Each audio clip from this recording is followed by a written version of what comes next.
Thank you so much for your remarks. So I think the theme somewhat persists what you said, Ambassador Bencini, right? There's politics and then there's science, and I think we can see that clearly playing out. I have one question. Maybe I'd love a very quick 30-second to a minute perspective from all of you on this, and then we'll open it up for an audience Q&A. So a lot of you mentioned about the lack of instruments available to transact things like a independent mechanism outside of the UNSGM. We have a long way to go.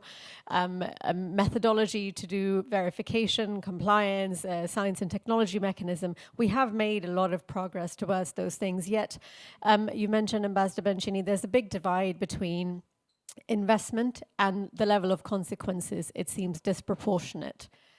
And you mentioned that, you know, people maybe don't want to invest in things that they don't trust or they feel like they might be used against them. Do you think that's the primary driver between the delta of investment versus the scale of consequences? And I'd love everybody, perhaps you can start, Ambassador Bencini, but I'd love everybody's very quick reflection on what do you think is the driver between the lack between investment versus consequences in this space particularly?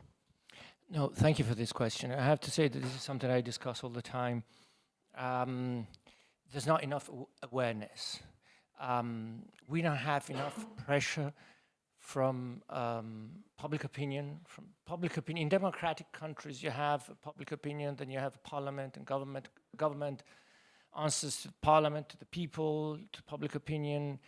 But we don't have enough of that. I've seen it. I compare the biological field with the nuclear field, where you have a lot of NGOs, a lot of commitment. And here it's, you know, we've talked about this with some of you quite a few times. It's a very niche area. And this is a strong limitation. And if we want to achieve something, we have to mobilize public opinion. We have to have pressure. We have to have pressure on governments. If we don't have that pressure, we won't achieve anything. So you have to be aware of this. People don't really see this as the risk that we are told it is. And this is one and the reason why, the second point I would like to make is that we haven't had, thankfully, but we haven't had a good moment like the Chemical Weapons Convention had. So when you have something like that, then of course it gives the motivation to find the money, develop mechanisms, find solutions. We haven't had that, and people in general don't think that we're going to have it. I mean, we might have another pandemic, but not a man-made one, not a biological weapon. So there is no awareness of the risk because we've had only a few cases of, a few victims of, few cases of use of biological weapons over in decades. So it's not felt as a real threat. And unless it is felt as a real threat, we want to have enough attention, enough pressure, and enough money. And without these three things, we won't achieve anything.